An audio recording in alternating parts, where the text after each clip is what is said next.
All right, let's try it. Hey, everybody. What's going on, suckers? Where's everybody at? Oh, wait. We're drawing. Let's get to it, Dad. One of these days, I'm going to get proper counseling.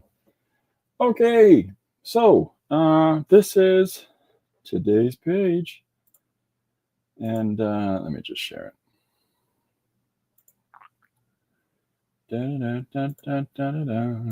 Okay, so this is today's page. A little easier to see this way. It's not from a suggestion. It's just from a thought. And, you know, I felt compelled as I was drawing. Hey, Chris, welcome aboard. I felt compelled as I was drawing to, for whatever reason, put people floating in the sky. Just as I felt compelled as I was drawing, for whatever reason, to want to draw a turtle. And, you know, there's just, sometimes just go with it, you know, and have some fun. There's a whole bunch of different things that you can do with your storytelling that makes it far more interesting if you can just have some fun. So this is today's page that I posted of the 2 pages that I've drawn in using a Tombow pen. Tombow pen. And a water-based marker, brush tip and marker tip marker. The other one that I drew is this. I started to color it. I'm going to move this out of the way. I started to color it. So there's color throughout the... oh, hi, Linda. Hi, Tim. Welcome aboard. So the backgrounds are done for the most part. I haven't done the skyline. I haven't done the sky. But this business all throughout here is done. So we can start to see some of the fun things like, let's zoom in on a couple things. Like the gates, the barrier gates that are here. Those were fun to just draw these elements in here. And there's a barrel, the singular circular object and the whole thing. There's the ball. But I've used a little bit of this Dayglow dot in the background just to separate it from our foreground, same as we did before.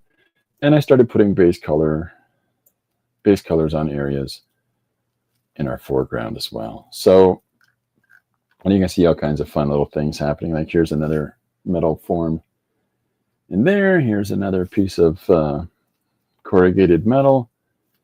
Yeah, just, you know, just going for it. And so that's, you know, partially there. That's part of the process there. And it'll eventually become, see if we can. So I've done the same sort of thing in the background here with the dots to, again, distinctly separate our, it pushes our background back by softening its values. They're not solid, crisp colors. We've softened it down a little bit so that the people that are fully colored in the foreground stand away from it a little bit more. So just a little bit of fun, you know. And the same thing with the people in the foreground. I might go back in here and finish. I didn't color the turtle. It's in the sky. I don't know why. Perhaps I'll die. No, that's just a song going through my head.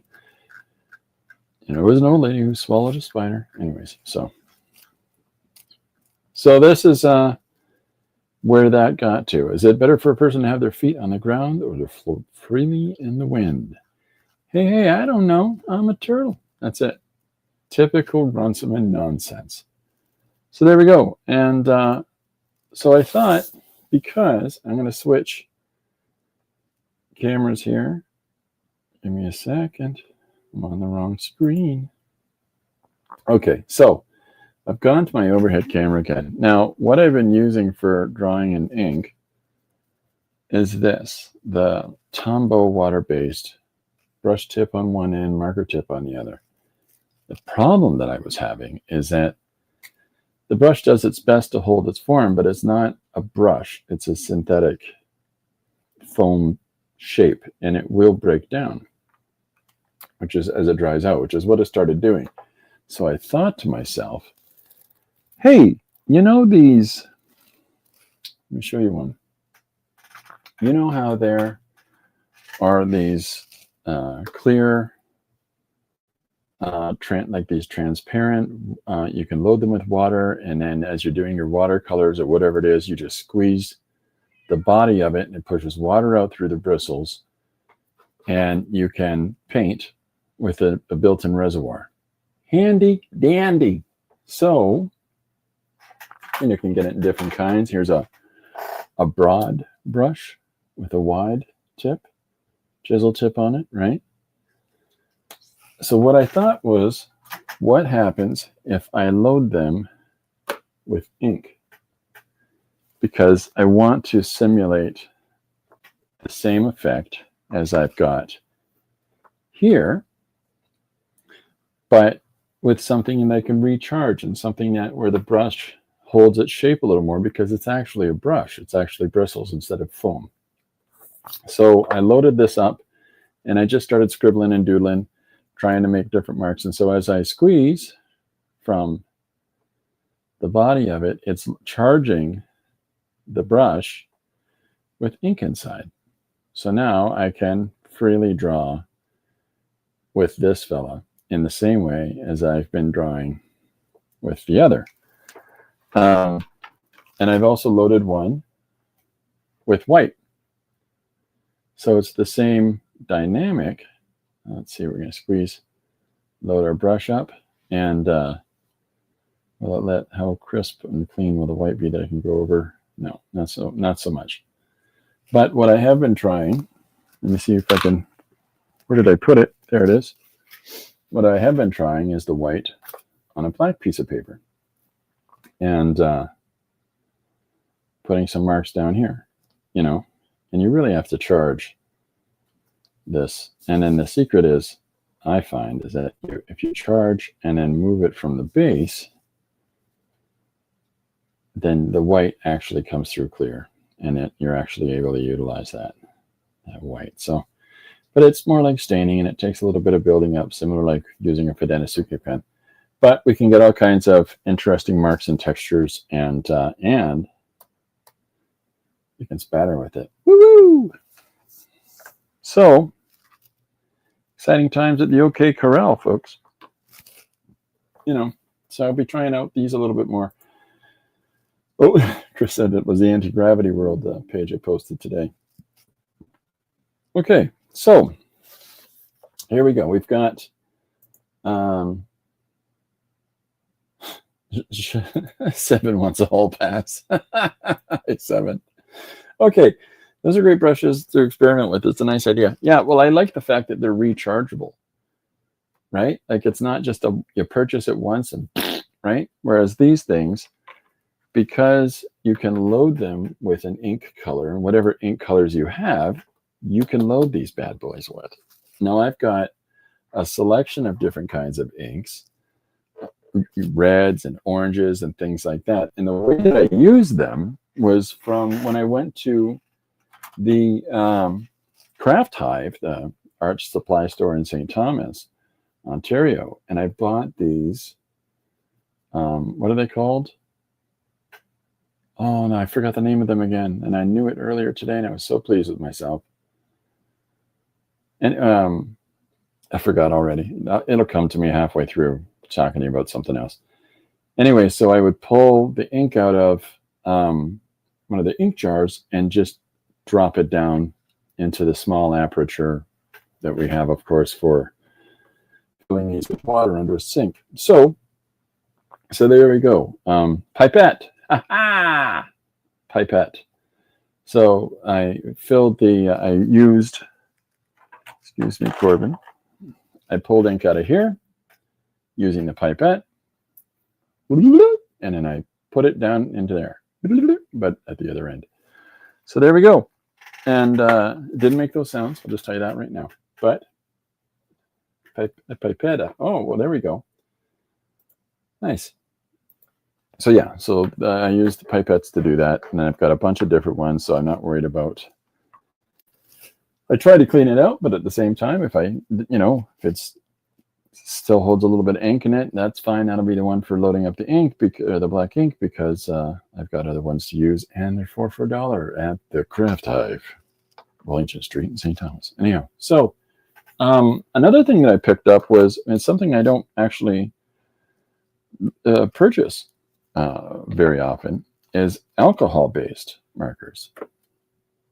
And I got a warm gray and a cool gray. I'm sorry, I'm lying to you. I got a Greek white and a cold gray. But the idea is still there, because the Greek white operates as a warm gray. And the darker value that you see there is the cold gray. So it's the same principle. All right. So, hi, Liz. Welcome aboard. Where we are? There we are. Welcome aboard. Okay. So, smelly markers. But there's a fun thing that can be done with starting with one of these, or there's also things like the Studio Artist Series that they sell at like dollar stores that are water-based. Okay. Broad tip, fine tip. These have a bullet tip and a brush tip, right? I'll only be using the brush tips and the broad tips, but the fun thing about those is that we can do things like, I'm just going to use this same piece of paper. If, okay, so here's this example utilizing the other markers, right? Is drawing this eye. I come in with the brush tip. I'm sorry, the broad tip on this, and I start filling in some of the base details on here, similar to this, and there's a different texture to it because it's a water base as opposed to the real fluidity of an alcohol base. Now this, I started drawing with a China marker, and I'll show you that in a second. But the nice thing about that is once you've laid this in, you can then come in with a black and start filling in, your darker values. So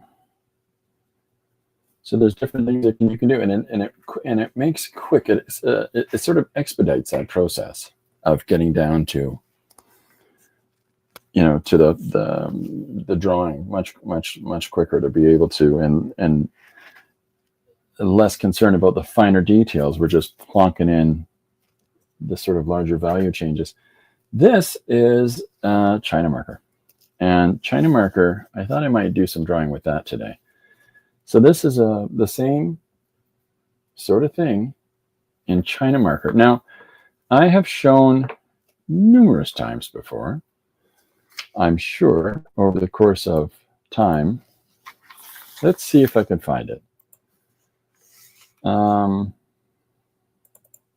not sure what folder it will be under.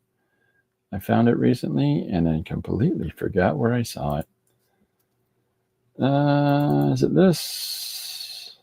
So what I've done is that I've sat down and maybe that.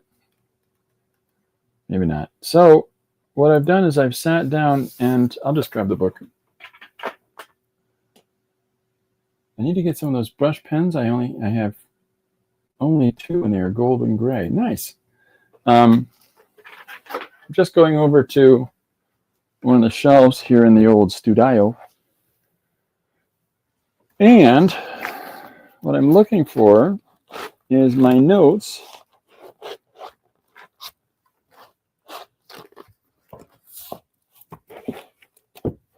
on how to do this thing we call shoe. Is this it? I believe so. Okay. Telling stories. And all right, so this is telling stories using words and pictures. These are the sort of notes that I keep about the craziness that I'm passing on.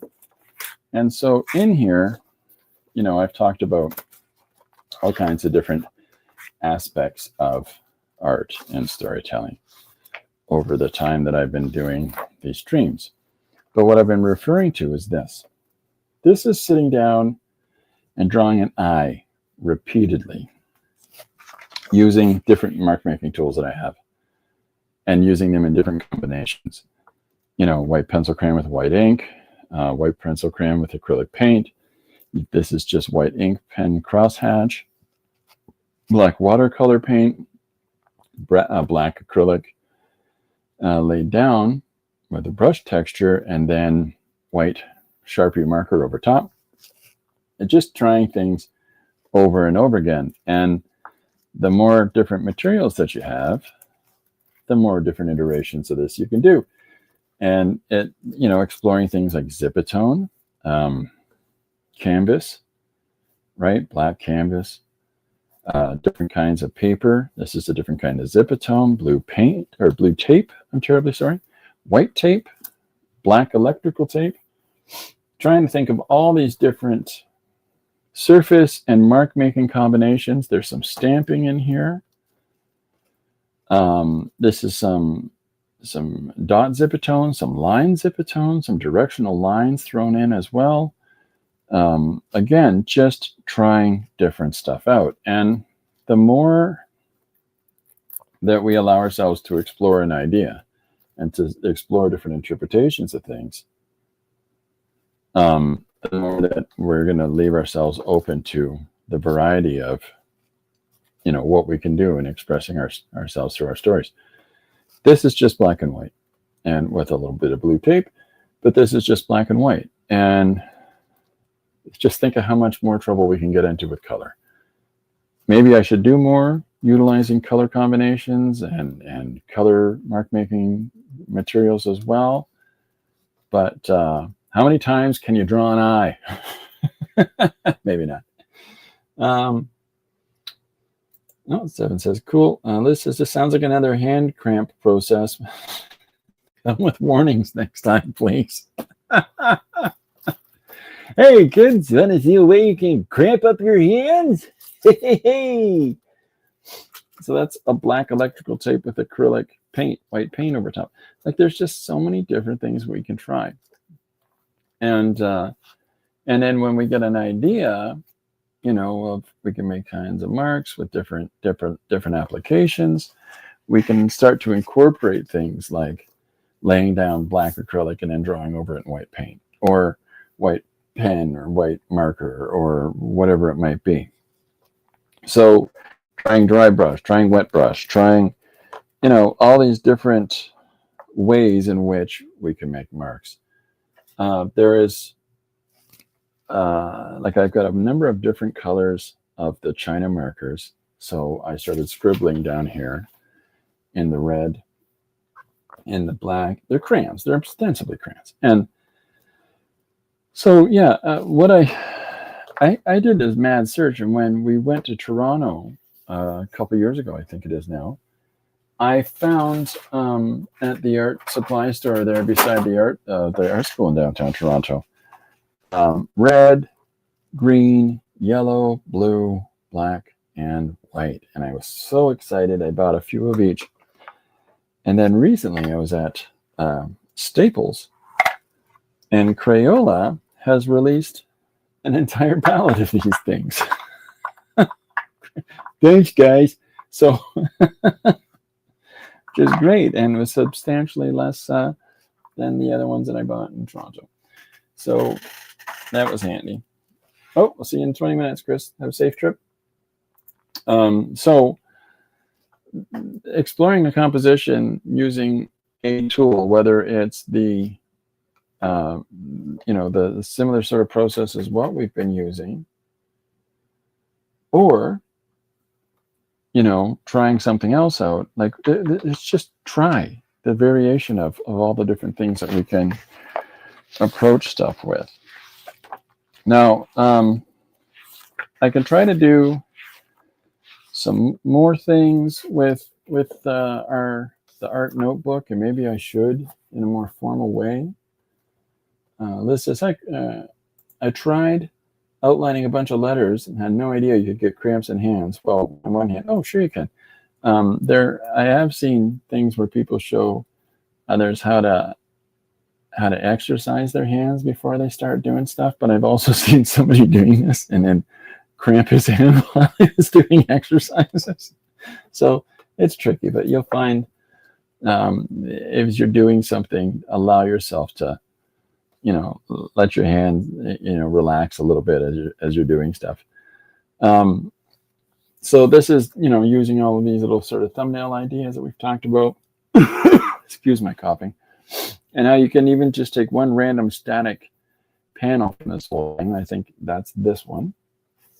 Hello. Hello. And, you can't mean yes. Taking the kids and moving to San Diego. What are you saying, Marguerite? I don't like tapioca. It's there's so many different ways that you can convey a scene using something like that, and it's just kind of fun. Hello, darkness, Uncle Ben. Anyways, that's a song by Garfunkel's Simon Garfunkel. He's a nice kid, Simon Garfunkel. Yeah, I gotta go. Yeah, go take a bath. So it's just nonsense of all the different things that we can utilize one simple image from.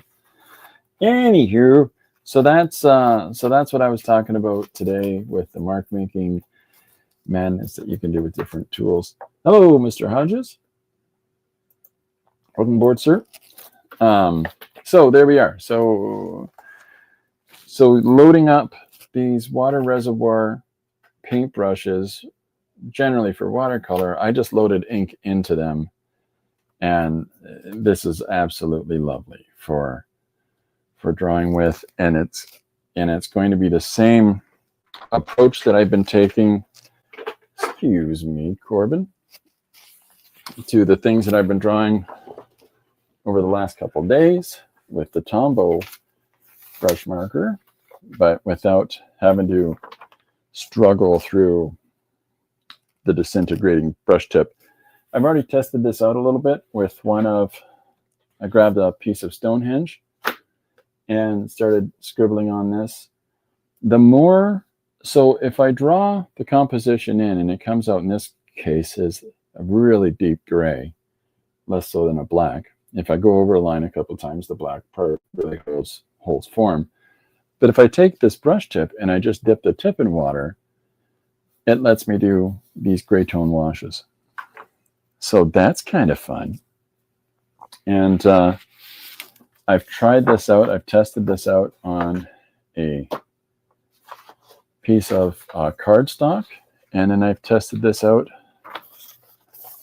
on a piece of regular old vellum paper, and it holds. It doesn't blow through either. So really pleased with what this is going to let us do. Now, the Tombow pen's fun and fine and dandy. Oh, Seven just said Tombow pen. Not my favorite. My favorite is this one, also Tombow, the Fudenosuke pen. And this one comes in a hard tip and a soft tip. You don't have the broad range and thickness of brush strokes in one of these as you do in one of those because of scale, except that I find this control is much nicer. So, like here's the soft tip, and you got a wide range of marks that you can make with it. So, I prefer, if you can buy these in a set of two, a hard tip and a soft tip. With our soft, I believe, is blue. No, the hard tip is blue and the soft tip is black in their shape. So, or in the pen. So I prefer those. I honestly do. And I won't be buying any more of the other Tombow, the longer one, because we made these. So black ink, it's a medium round brush. And I've also done a fine brush as well. So this guy's a little bit smaller than that guy. But they both do the same trick. But this is a finer line, if I so feel compelled. So I've just charged it by squeezing the body of it, and out comes the ink. And I find that in starting, if I draw the ink out, a few squeezes, now I got that solid black. Okay? And I find that also when I'm initially squeezing it out, I let that dollop onto a side piece of paper, and I can actually keep touching into that and not wasting that ink either. So, yay, right? But try this out, folks. If you've got any of these, load them with ink and try doing some drawing with ink. Hi, Yolanda. How are you? Welcome aboard. So, and you can do multiple colors, multiple sizes, right? So there's a white, and we got 2 black. I went with 2 black instead of red or orange or brown or any of the other colored inks that I have. And I did that entirely because of the fact that I've got some large drawings to do performatively in front of a group. And while doing said large drawings, if, one of them starts running dry, I want to be prepared with a backup. So that's why. Now, this is a single sheet, single ply, and this is a sheet laid over top of that. And the first sheet that you saw here was the one that was sitting underneath the scribbling and doodling and splashing and whatnot that I already did. Now, there was no leak through. There's no bleed, which is wonderful to know that. So this, not only is this more consistent in the value of ink that comes through it, and the fact that I can recharge it, reloading the ink into it, and keep going until the cows come all the way home. But it also doesn't go through paper like a wood chipper, which is what the Tombow brush pen does. It's water-based too, right? So, Chris, it was super having you in the stream. How is your doggy drawing coming? There we go. Chris posted a picture today on the Instagram, I believe. So, China marker, right? I haven't rolled the dice in a few days, and I realized that. So there are art dice, right? And this is something that my youngest daughter bought me for Christmas. Excuse me, I gotta take a drink. My throat's just bugging me right now. It's I got a tickle. It's a tickle in my throat. So these come. So each dice has its own, options on it. The gray one is different medium: markers, ink, pastel, charcoal. The green one is a style. The light blue is a setting: still life, portrait, landscape, seascape, etc. The pink is a color. The blue is a texture. The yellow is a mood. And then there's 3 subject dice. So I've been rolling those last week to come up with some ideas. Now, people are shooting ideas at me now. I know that I still have a ton of pages to post that I'm still finishing off from before. And I've still got all of these that I'm going through and getting posted now. Bear with me, we're getting there. I'm still in the process of coloring them, and then there's silly bits of fun in there, like that I have been posting so far, like the alternate version of Alien and whatnot, and trying different techniques and things. And we'll keep doing that. We'll still do that. So feel free if you want to continue to suggest one-page story ideas. I am writing them down, and we will have those cycling in again. So, excuse me again, once more for drinking while streaming here. If anybody's interested in taking a look at these books that I've got put together, telling stories using words and pictures, and then telling stories using words and pictures. So this one is primarily on writing and and ways to figure out story. Like here's another method of breaking down story and plotting out things, and phases of story. And so there's all kinds of different stuff that we can try to look at over the course of the stream, as well as the artsy-fartsy stuff that I showed you a few minutes ago. So, yeah, I appreciate everybody coming out. Appreciate everybody, coming and hanging out, and let's do some things together. And I hope any of the stuff that I'm yakking about is of benefit to folks. And I'm sorry I was away for a bit, but here we are again. And yeah, I'm going to be away. I'm not going to be here at 12 o'clock tomorrow because I have a physio tomorrow at that time. So that's why I've been scheduling Wednesday nights at 8 o'clock to come out and stream. And but we'll see. We'll see where I get to with that tomorrow. I'm not sure what else is on the docket for being able to stream tomorrow night, but we'll see what we can do. Okay, so China marker. Now you get to choose, folks. Red or black. Which one? Thanks very much, Yolanda. Yolanda says, good to see you back. And thank you very much. I appreciate the sentiment. So, does anybody have a preference to red or black? No? Yes? Red. Oh, there we go. Red it is.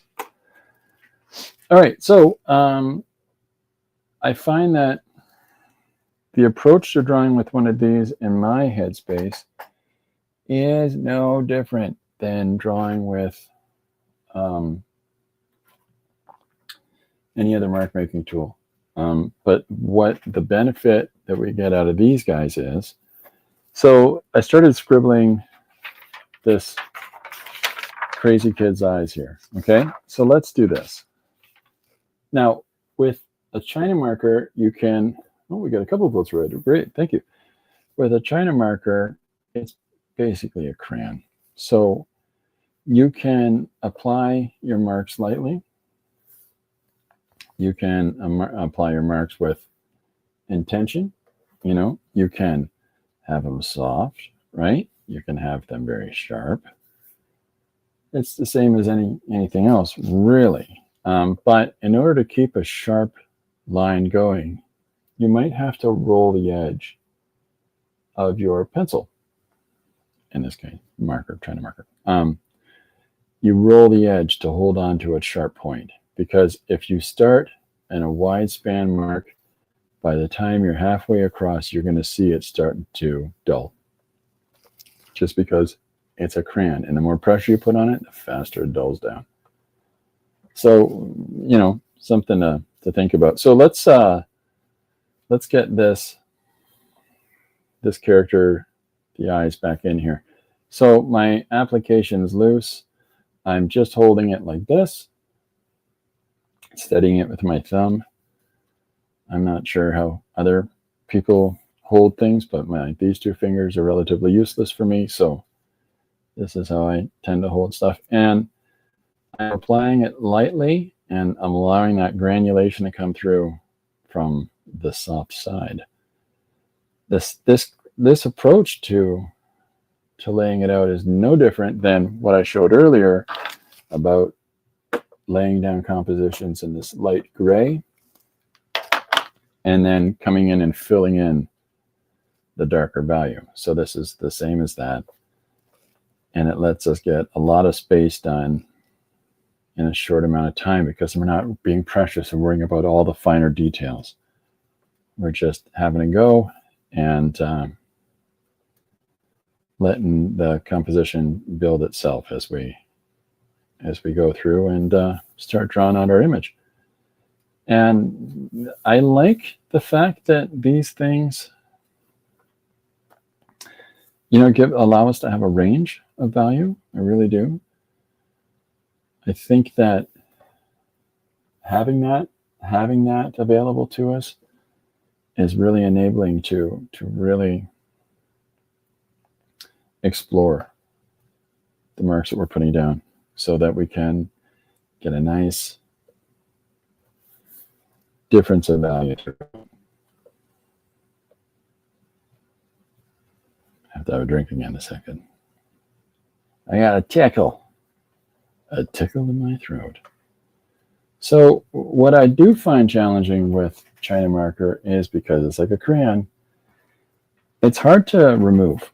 It's hard to, I've seen people do scraping away and with crayon drawing and things like that. And I'm going to be 100% honest with you because we're best friends. And I can't be bothered. So, so what does work is white paint. White acrylic paint can drop in, like if I was to take a brush and put a little mark in there, then I can pull this light, a little bit of red out of there and get a higher contrast, right? If that's what, if there's an instance where I feel compelled to do so, maybe I've made an erroneous mark, or maybe I've made a choice, a decision to change what I've already done. So, things to think about, right? So I haven't really come back in with dark values yet. I'm really just going for compositional coverage first, and then we'll start punching in. Something's buzzing, and I don't know why. There we go. It's good. All these magic robotic devices we have today, folks. I have a sensor in my arm that keeps track of the old type 1. And it tells me every now and then, hey, don't forget about me. Just letting you know I'm right here, pal. Says it just like that. So very, very friendly, but a little bit naggy.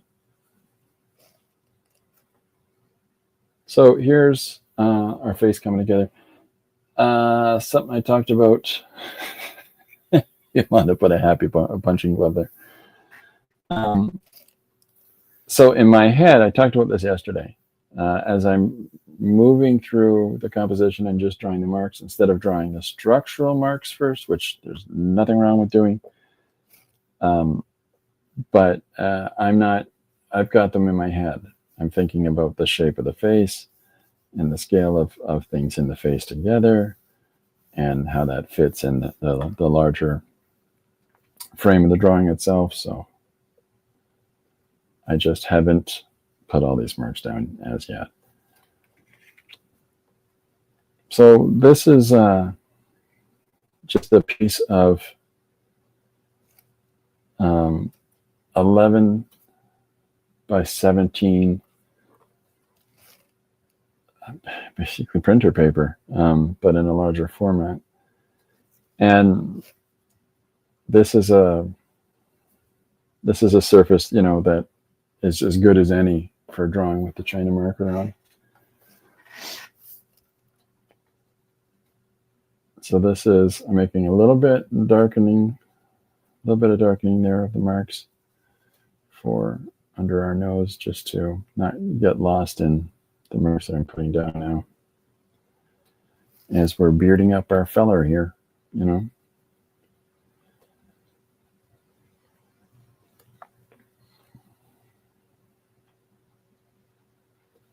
And the same down here as well. And then we'll tighten up these marks, a little bit more variation in a minute.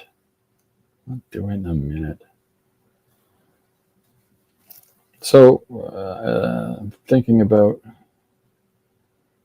structure of the face and trying to add a little more character lines in here.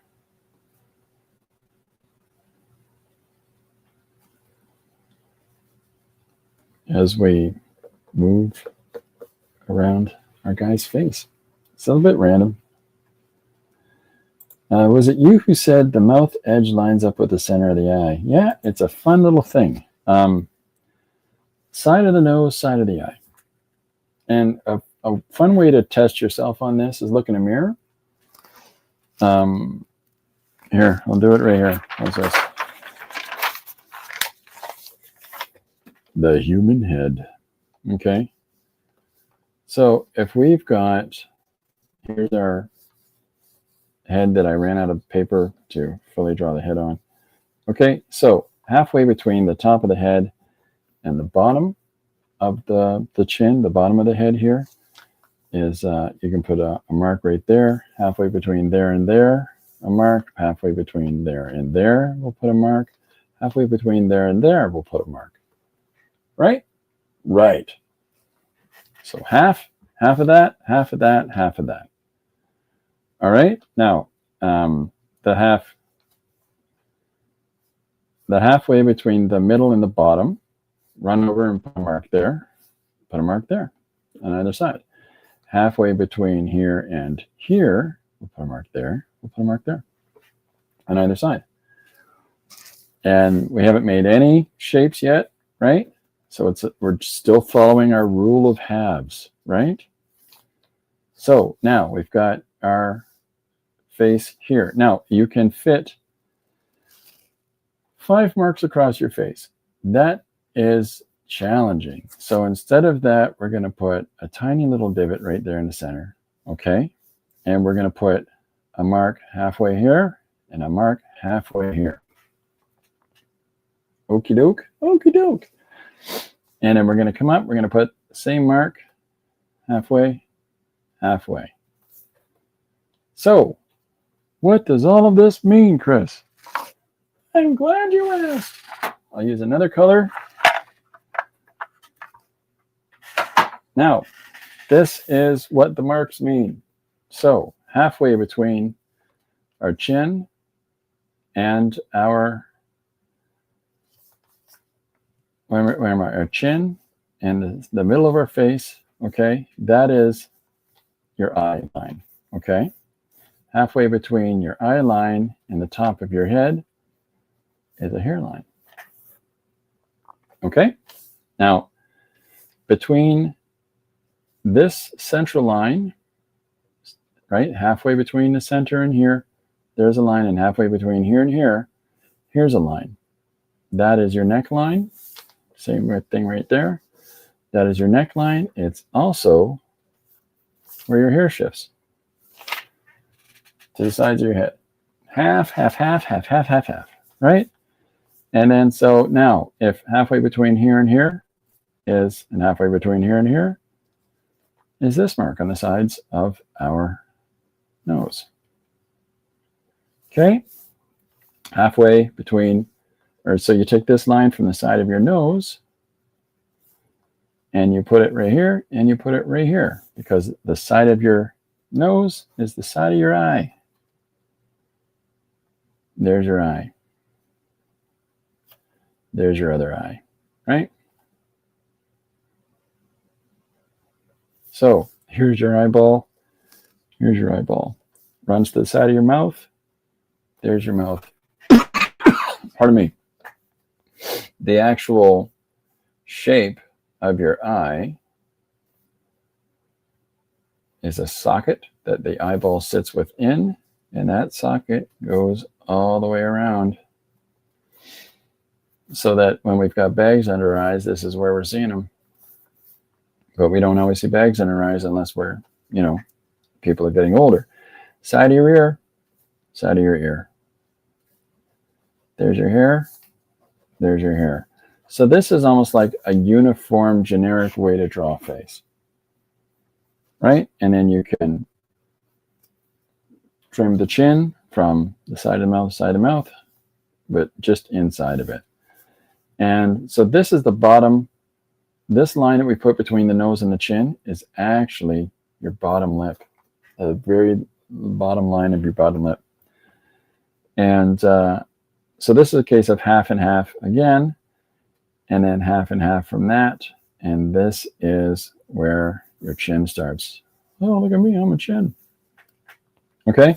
And depending on, and there is a variation on this for ethnicity, for where the cheekbones sit on people's faces. There's a variation on this for ethnicity and a variation on this for genders. But you get the gist. So there's a fun thing. Take the line of the chin. I'm just going to do a little bit more of this farting around and we'll get back to it.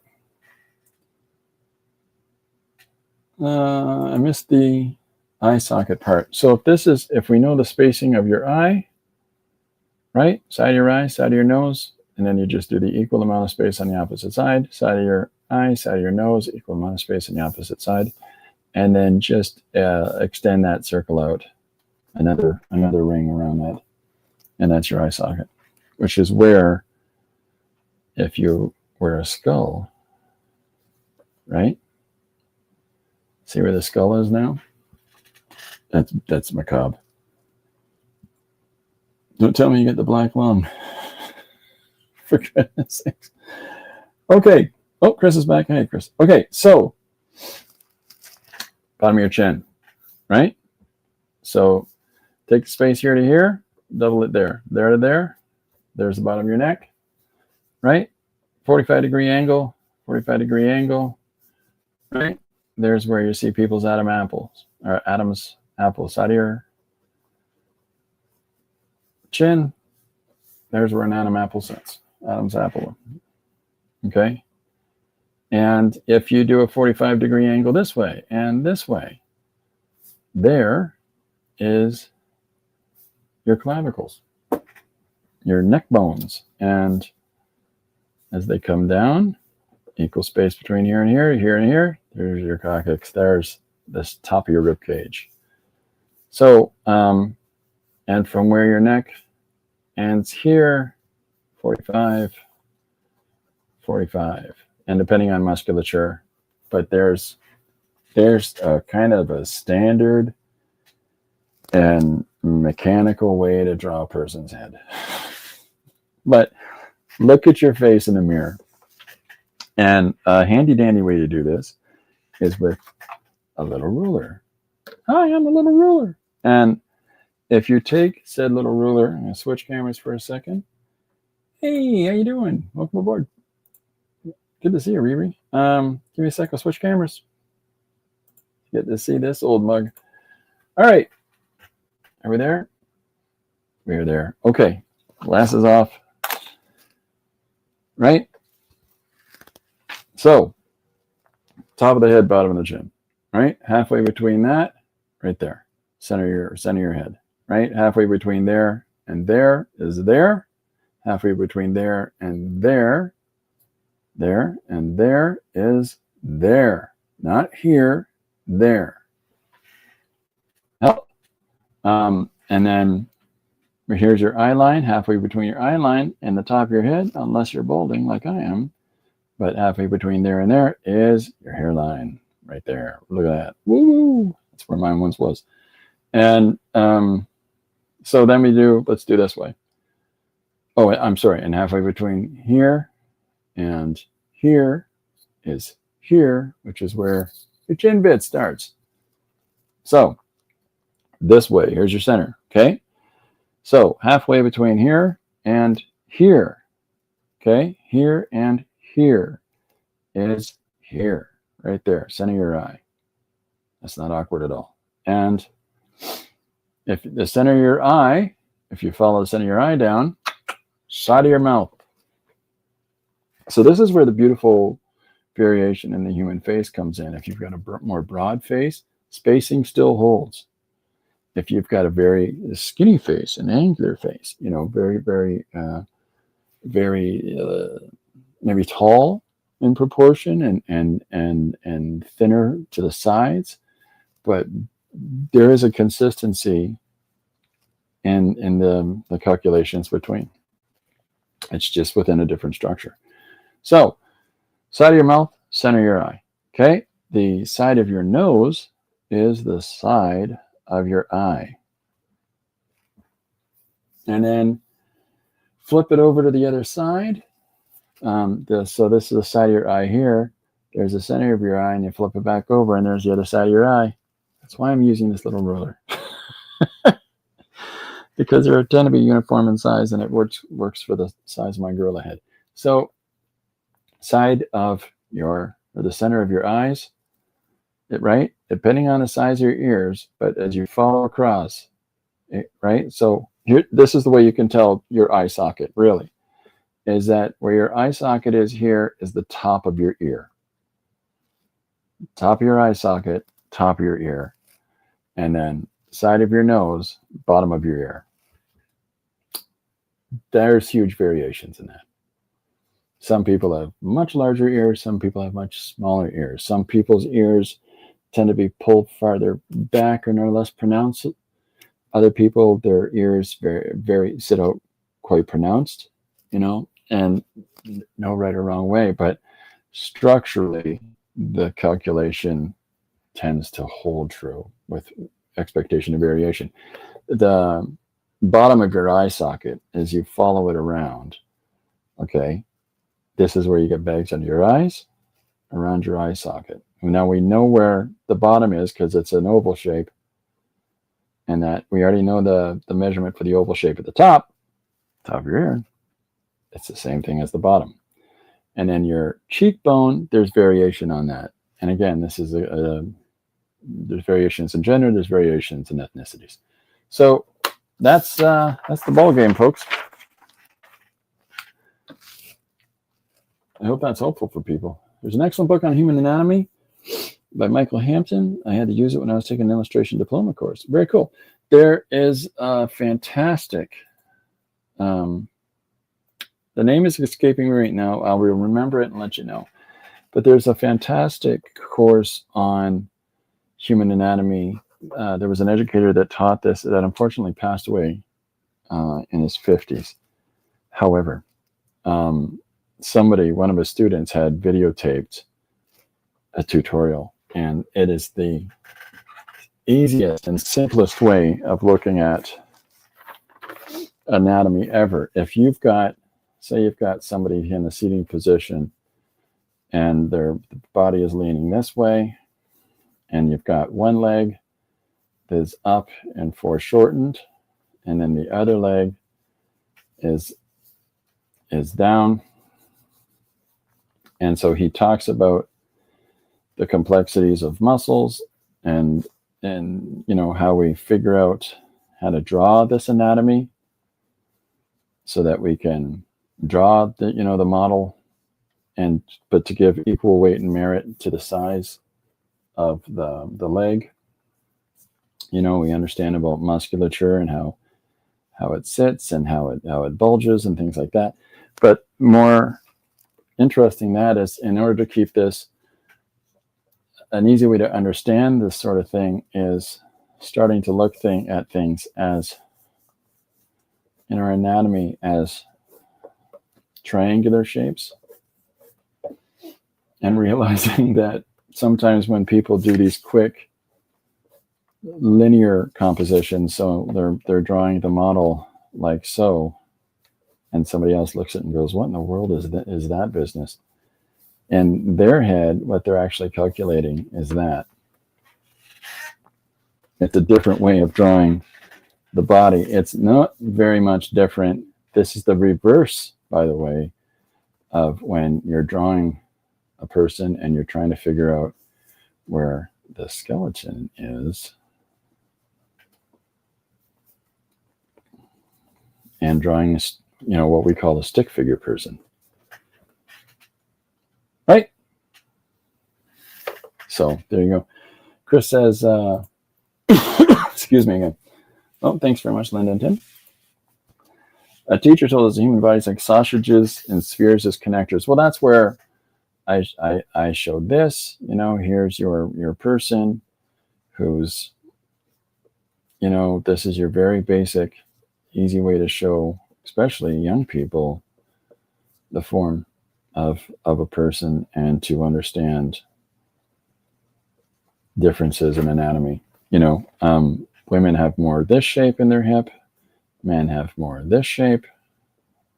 That's how they can tell skeletons are different genders, just from the skeleton itself, is because of the shape of the hip bones. One is made for babies, the other one is not. So one is more rigid and squared, and one is more open, so that babies can go through here very uncomfortably. Nice. You took art classes, Chris? Who all here has taken art class? Well, probably everybody here. But yeah, there's things you'll learn in class, and quite honestly, there's things that you'll learn from repetition. But we live in an age where you don't need to go and take classes at institutions anymore. There's so much available for us in open access that we can find it on the interwebs, or we can find it in books, and they're very expensive.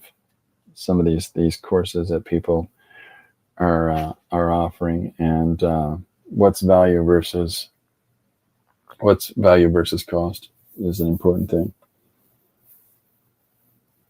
Chris majored in design and illustration.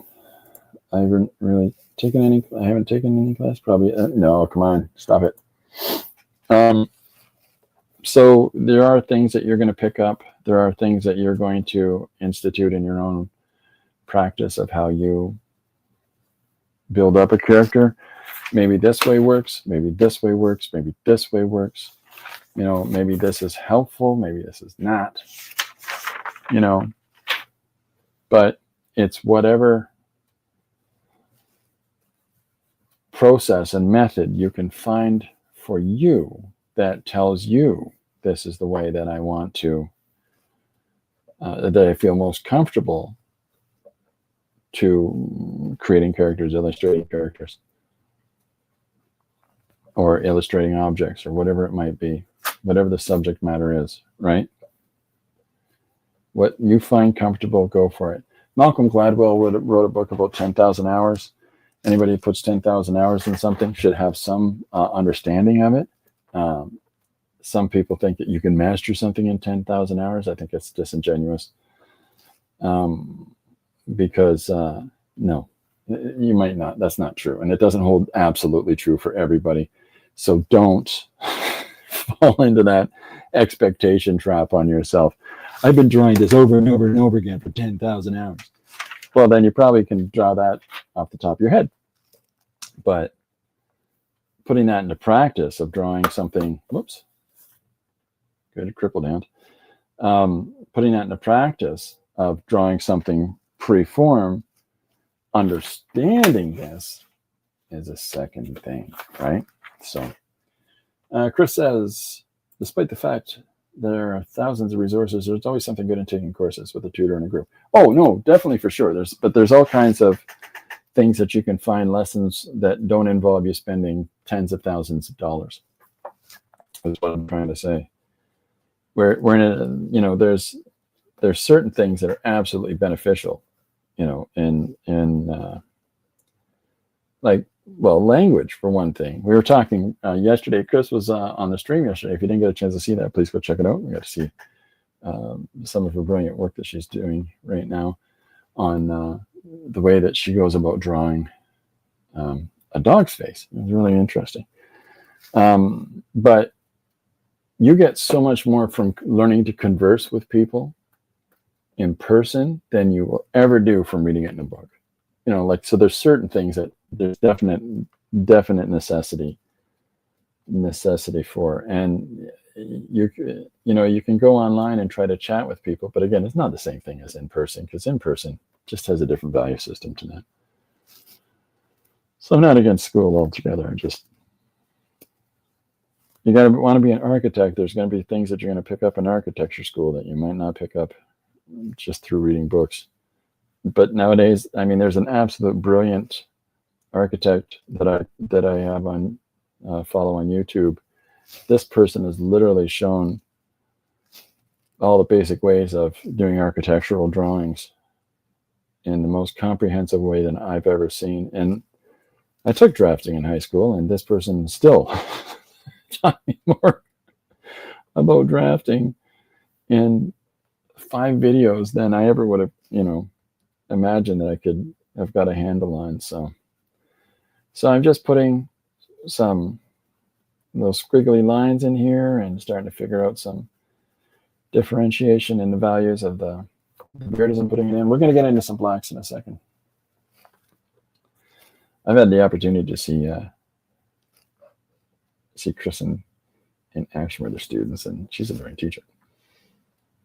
I went to BL Art, and BL Art was not the expensive post-secondary school. There were a bunch of things that we had to pay for, materials and etc. but it was taught. It was a accelerated class that went 1 year beyond high school, and it taught everything about the foundations and basis of so much in art that if you took that program, you could skip going to a whole bunch of universities and colleges in Canada for first year for art, post-secondarily, just because they knew you knew it. And it was taught by exhibiting and practicing artists. Its own separate building from the high school, connected to a building where they taught broadcasting. It was really, that's where I went to school, and life took me otherwise to take any more education than that. So that's last time I went to school. Everything else has been learning on my own. So, and repetition and practice.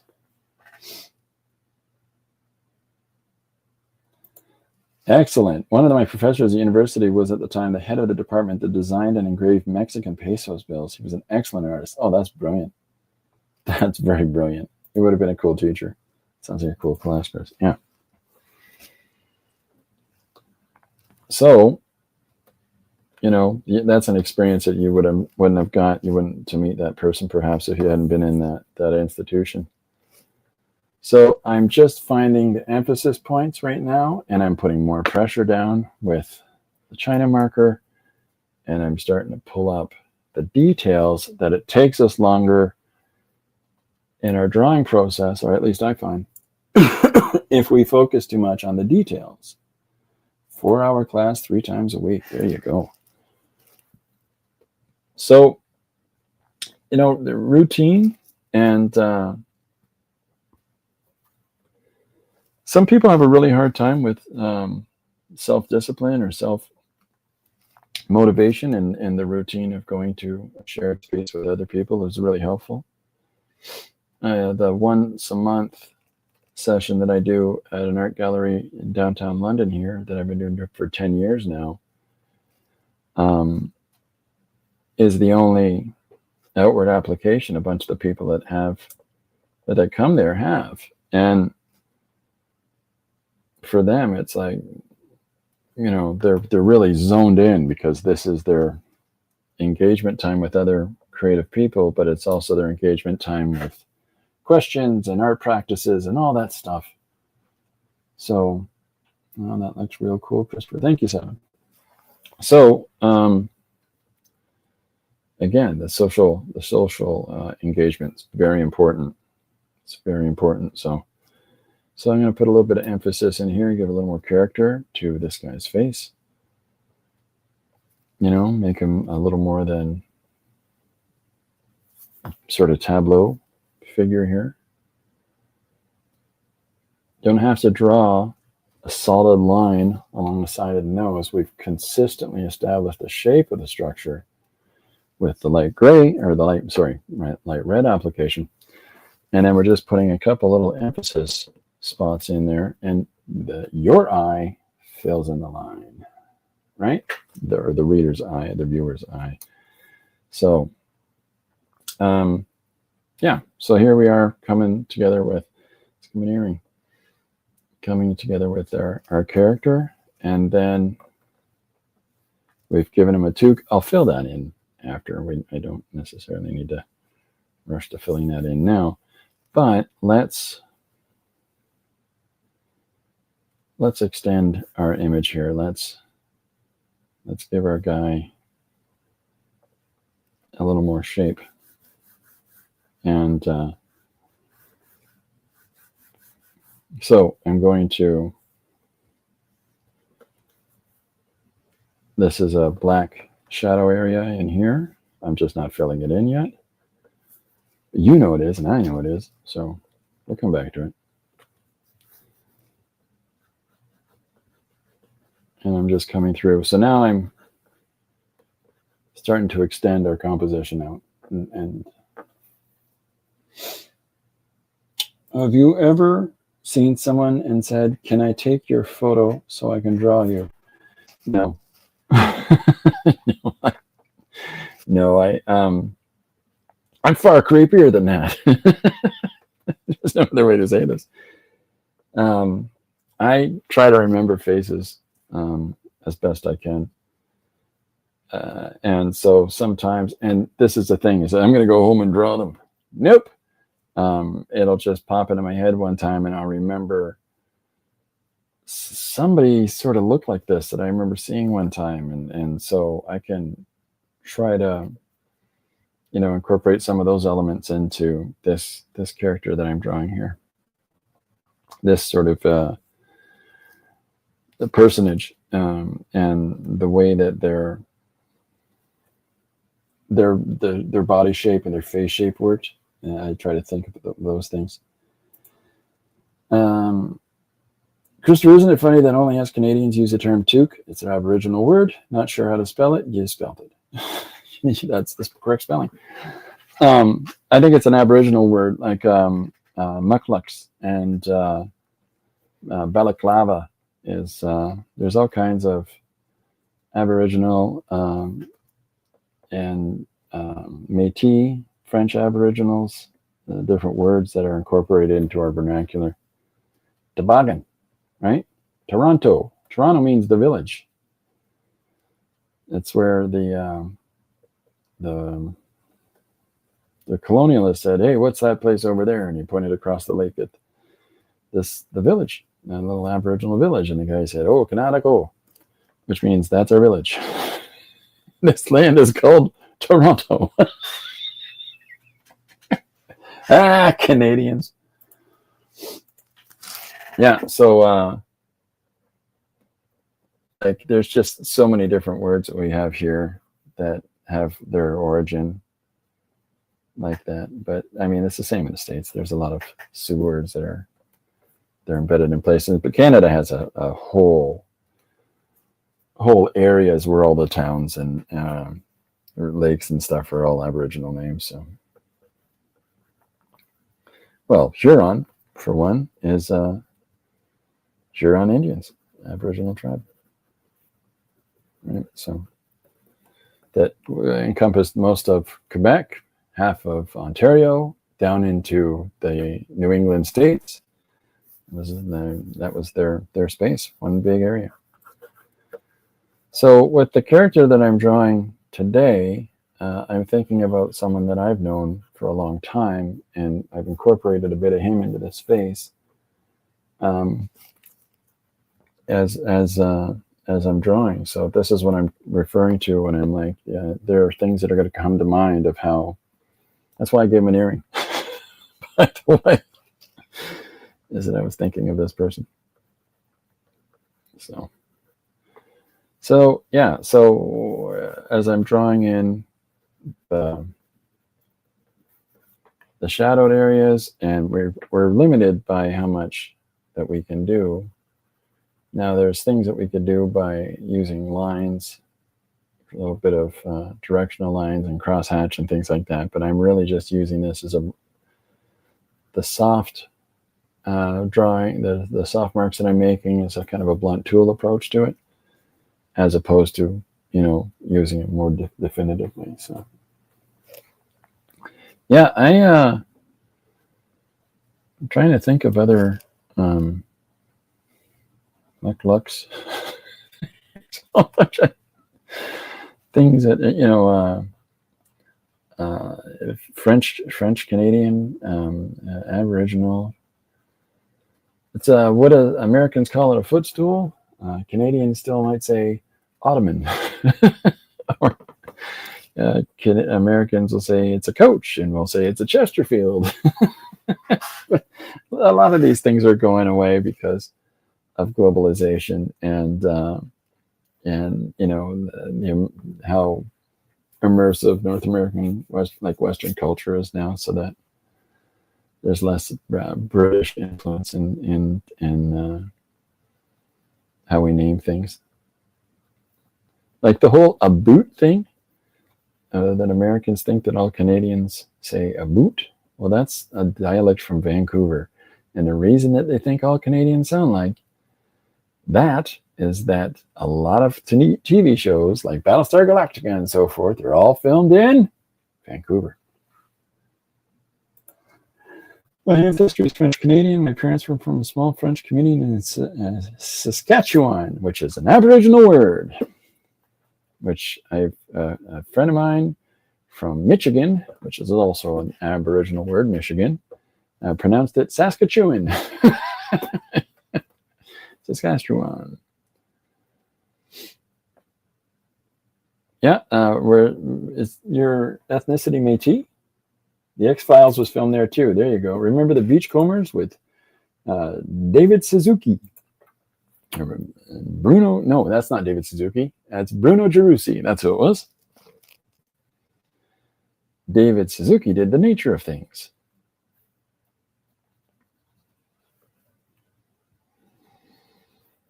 So I'm drawing our guy in here now.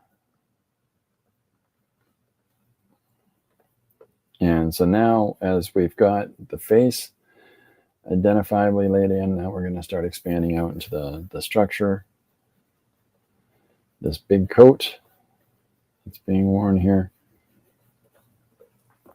Okay, one more fun bit of nonsense. French Canadian farmers, there you go. Do I do oil painting? No, I do not. And because I'm allergic to oil binding pigments. I also don't do oil pastels. I do chalk pastels. Because again, oil binding pigments, they just set me off. Okay, so here is this arm. Okay, now hard fold, like a hard ridge fold in a sweater, I tend to look at as a sharp cut here and on the one side is because that's where the fabric curls under, right? And then before it curls back out again, this is a softer color. So it would be more like, and because it's going to do it like so, directionally, that's where this comes from for the fold. So dark part, lighter part, right? Soft folds, you ready? Soft folds, if we think of the fabric doing this. That's our soft fold. So we know that the lines are going like so. And in this case, they do this sort of sharp drop right there with the ridge fold.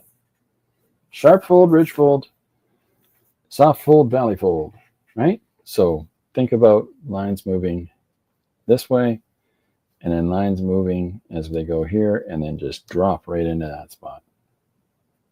So that's where, so we'll call that, I call that sharp and ridge, and I call this soft and valley. So when I'm drawing, see what didn't I have pictures nearby? Yes, I did. So when I'm drawing something like this and I'm thinking about the folds of fabric and how, you know, they work on the body, you can see how there'll be thicker lines, more emphasized lines, and thinner lines as it tapers off. Or see the triangular shapes. These are the heavier line. There's the sharper line is where the sharper part is, and then the softer value, the softer line that I put down is where the soft edge is. Same thing with like this arm. This is a very, very crinkled suit, right? So there's lots of movement in here, which is, same with this gal's arm over here, where she has a different kind of fabric that doesn't bunch up and fold as much. Maybe like a leather jacket. This is more like a tweed, right? Buckling at the knees, buckling at joints, right? For folds. Yeah. Thanks for that 2-second lesson on folds, Runsman. So when we think about another way to look at structure like that, let's need another blank paper. You'll do fine. So if this is a person here. Okay, we'll put their t-shirt there, and there's their chest. There's their neckline. We're not worried about their head or whatever else. Okay, so you're going to see bunching in the armpit, and you're going to see bunching in the armpit over here. So this is where we know that there's a sharp line here because this is where the body of the t-shirt is. Okay, so we think about the form, and as we're following the form around, these are these soft lines, soft valleys, right? And but then there's, and then it folds over like this. So this is going like that, down into there, back down out again, right? Here's a sharper line right here. A little bit of sharpening in this line here, like so. So as we're bending our lines for the fabric around the form of the person, we're considering that there's volume in the arm, right? And we want to follow that volume with the lines that we're making for the person's body. So even if we haven't drawn in the head and the neck and stuff, we know that this is where our shoulders are going. But you can, one way you can help yourself is thinking about, this is where this muscle goes, and if this is where clavicles are, and then we go to the chest area, and then here's the top of six-pack Charlie, or in my case, half a pack Runciman. So as we consider these things and we think about how the anatomy is underneath, then it helps us to think about how the movement goes, the folds go, and where the sharp parts are and where the soft parts are. I don't know if that helps, folks, but yep. So, okay, so we've got our guy here. Now I'm going to do some large folds because, hey, we're on a kick. Okay.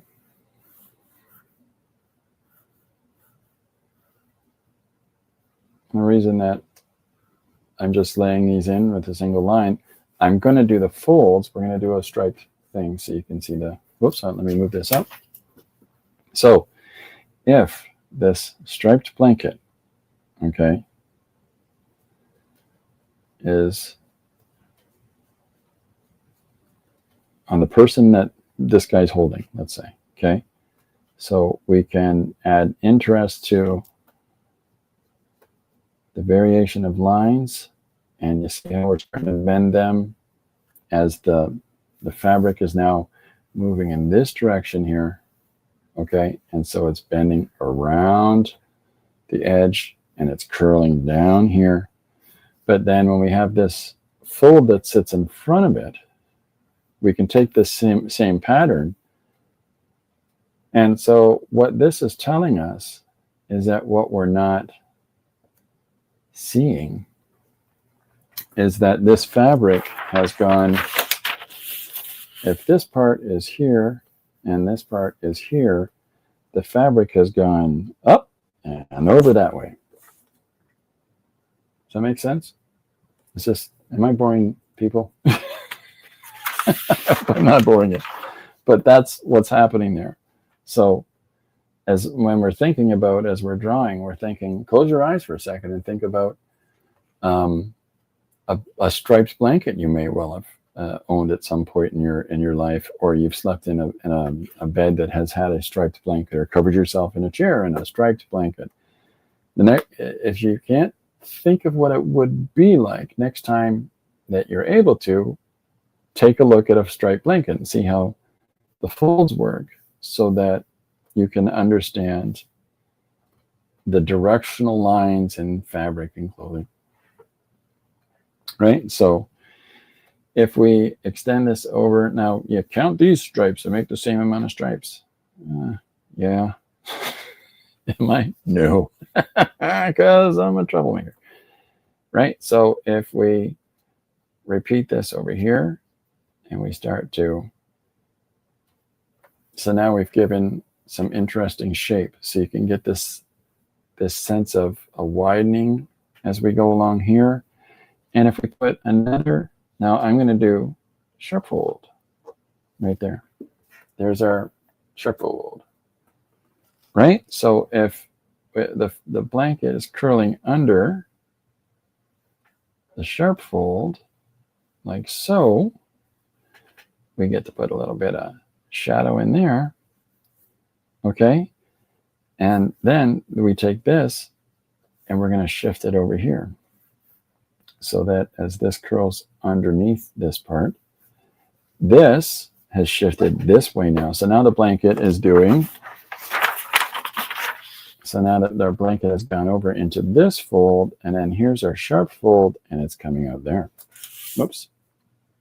Because what we know happened underneath is that it did this, but we're not able to show that part, so we just continue this line here. The wherefores and whys. Awesome character there. It could be a single panel story as well. Maybe he needs a turtle. I often, when people say about why are things the way they are, and why is it the way life is what life is, and how is it that bad things can happen to good people, and on all these big existential questions, I always use my example of I am a mountain, I am a turtle sitting at the base of a mountain. And no matter how much I climb up that mountain and learn all about the spaces around me, I'm never really going to understand the mountain. But the things that I am experiencing and seeing and thinking about, like fabrics and stuff like that, well, as much as I can understand those, I'm going to try to do so in my turtle brain. So I keep, if you ever see me sneak a turtle in something, it's me.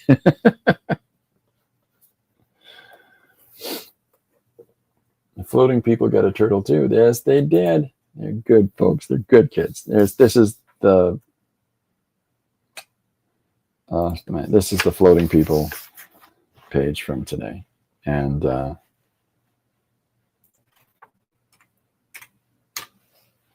you can see a little more of it now. Is it better for a person to have their feet on the ground or to float freely on the wind? My response to that is, hey, I don't know. I'm a turtle. Woohoo! So back to our guy. A couple more minutes here.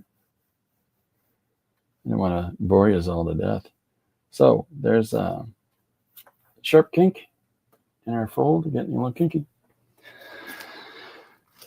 But that establishes an identifiable pocket, and then we come out of said pocket like this, and our kink is going to have there's a sharp kink, here's a soft kink, and so our soft kink, these lines don't connect, and these lines don't connect. But what does happen is that a line moves, we can see it visibly move this way and come out there, and then reposition itself here as we come out. So there's a little bit of activity going on underneath that spot as well. No, all right. So this is the whole trying to figure out ways to draw folds, and what I'm doing right here in order to try to example this is drawing the broad areas of movement. And so hopefully, now that we've talked about a couple of things, you're looking at this and you know that because this line becomes this line, right? And so this would be stripe, stripe, stripe, stripe, stripe, but these stripes would end here and these stripes would end here because this line will fold under and come over and it goes and becomes that line. And yet, so if we're going to carry this over at this point, because of the sharp fold that sits here, we can reorient our direction again. So this line now becomes this line. And because there's this little dip it carries over like that. So you can see how it's all shifting and adjusting and moving itself around as it goes. And that is how we can, look at folds and blankets. This is how we can come to understand how things are in the space here and how we can interpret those so that this is one object with a whole randomness of form, right? I could see this as a Hudson Bay blanket. Yeah, there you go. He's up early to watch his son's outdoor hockey game. See, there you are. That's a beautiful thing about story. We took a static image, and the story that you're going to come up with is not the same as the story that the next person is going to come up with, and the next person, and so on and so forth. And there might be some unilateralism. People might have a similar, yeah, I thought it was like a hockey game spectator as well.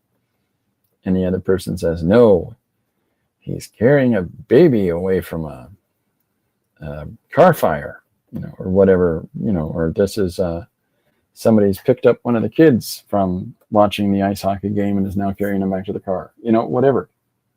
But people are going to interpret all kinds of interesting things from the interesting exposure to different experiences and narratives that they've had in their time. So that's why the story that I showed yesterday, one suggestion was one panel, one action, one word. That was what I was supposed to tell the story with. And that's the one. Let me see if I can find it again. This was in one page number 1, and we are going to release one page number 3 soon. So this is one panel, one image, one word. And so this is run. And whoever's here, or however many are here, I don't know, that might be watching this, when you see this image, okay, of these people, this crowd's moving in different directions and everybody's moving, and it just says run, the narrative that the person on the left comes up with to the person on the right may be very different.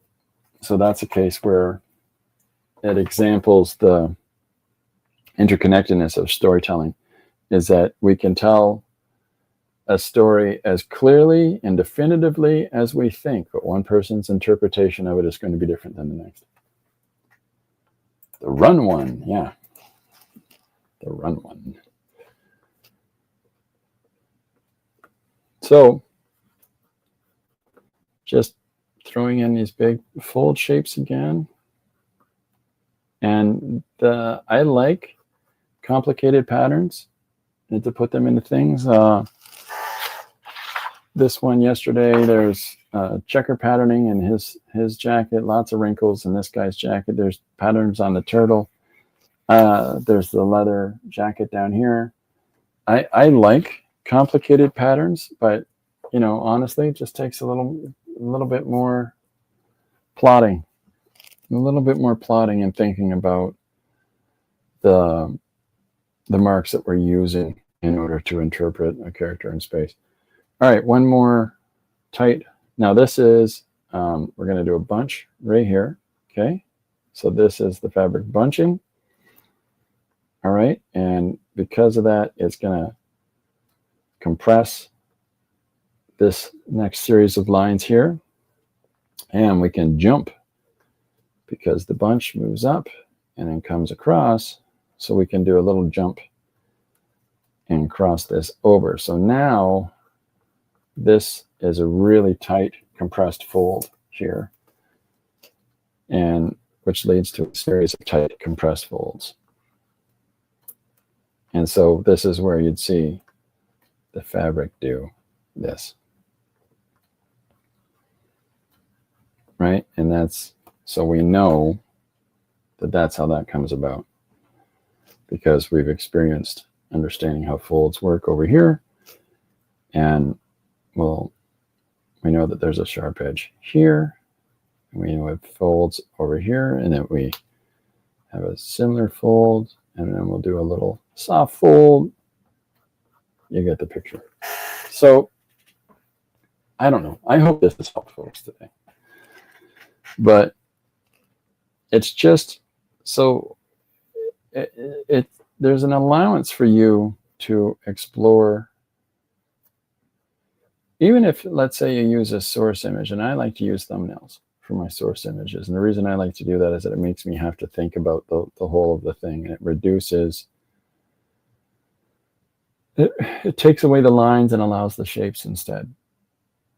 You know, the broad shape is what I need to interpret and think about how I would make lines in order to represent that. So I tend to like working from smaller images because it lets us play. Now, even if you're using a resource image for something, all right, your resource photo or an object or whatever it is, if it helps you to do your best to interpret the actual thing, power to you, go for it.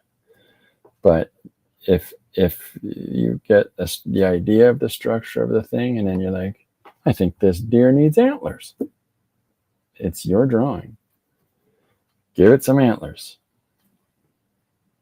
That's the sort of cheeky thing that I do from suggestions, where people will make a suggestion and they're probably expecting, you know, apples from their suggestion, and I'm going to give them, I might give them oranges. That's why storytelling is a dialogue, is that even if somebody has laid out the structure of what they you know, expect of a page, it doesn't mean I'm going to follow it, because if they, you know, people generally have an understanding of how I do things, and I'm silly, so that I'm going to incorporate some silly elements into it. So feel free to do that yourselves. So if you're looking at a jar of peanuts, you know, and the jar has a specific shape, and it has labels that go around it, and it's full of peanutty goodness, do your best to try to represent that. But in the course of doing so, if it helps you to just draw all those geometric shapes that comprise the object, more so than you worry about delineating the peanuts within the jar, do so. Feel free to explore it that way. Yolanda says, you are the boss of your story. Yep, that's the thing. I you know, I get offered opportunities to illustrate stories, and I'm very appreciative that people, you know, consider me for something like that. After a while, you develop a facility to know what you're getting into before you get into it. And strangely enough, a story idea that people say, hey, I got an idea for a comic. And I've had this not a half a dozen times, but more than once and twice or three times. I've had somebody say, what about somebody who's like a lifeguard or a surfer or something like that, but they can control the water? I don't know why that keeps coming up, but there's this part of me that if every time I hear that idea, I'm like, no. Just, well, what about this instead? No, you've already lost me with the whole surfer thing. If that's the go-to, it feels like it's kind of like a standard go-to, and no, if it keeps coming up, somebody's probably already done it. But I know that I don't want to draw a surfer with water powers anyway, so that's why I keep saying no. So here's the person's head. I'm gonna do this because I foreshorten the head here. Ready? So if this person's head, which would actually be here, okay? So if their head is there and there's their hairline, okay? There's certain things that you can teach yourself anatomically about the head, is that this is the raised area above your eye socket here, and this is the way the plating goes in your head. So when you're trying to draw a forehead, if this guy is got no hair on the top. That's why there's a reflection right here. Exciting, huh? Chris has got to head out. Oh, thanks for stopping in today, Chris. Appreciate it. So, you know, again, when you're thinking about stuff like that, as you're drawing, so when you're drawing, even if a person's wearing a hat, you know that this part is raised, this part is coming down on the side. There's where the eye sockets are, right? So consider those things as you're working on, well, whatever your character is. That's why when people are drawing aliens, what they're actually thinking about in drawing aliens is one of two things: either interpreting another organism, like an insect person would be, they'd be thinking about insects, but they would also be thinking about their understanding of anatomy and how when you put antenna on a guy, they would probably come out here, right? That's how people can draw, like can invent space aliens, is that they're thinking of a combination of how structural anatomy works in the head along with another organism. So I've drawn some fun shapes up here to keep the eye moving around, and then I'll just come in here and fill in our hat.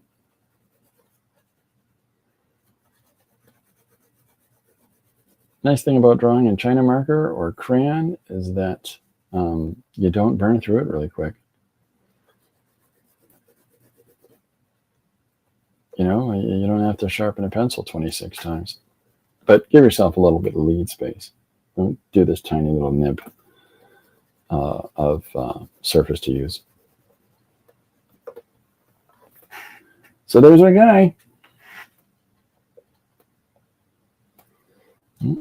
Stand by. Moderator with the mostest, Linda. So I'm just putting a sharp edge on the outside. Emphasis point, right? Separate it from the background. So there's our doodly-doo for today. I hope that there was some benefit to drawing our foldy-woldy blanket or some of the other things that I talked about. Again, just to go back to this, I highly encourage you to take an object, whether it's an eye or whatever it is, and take all the little different fun things that you have to make marks with and try redrawing something again and again and again repetitively with all the different things that you can try, and try different combinations of them together. Pencil with pen, pencil with paint, paint with pen, you know, and just keep going and allow yourself to really, whenever you feel compelled, keep trying different applications towards it and keep seeing what else you can come up with. You know, you'll find different techniques will start appearing and that you might feel that you gravitate towards expressively, like spattering or stamping something underneath your composition or over your composition and picking and choosing some of the lines out of it. There's so many things that we can try to find out for ourselves by just playing. All right, so I'm so glad everyone came out today. Thanks for stopping by. Thank you so much, Linda.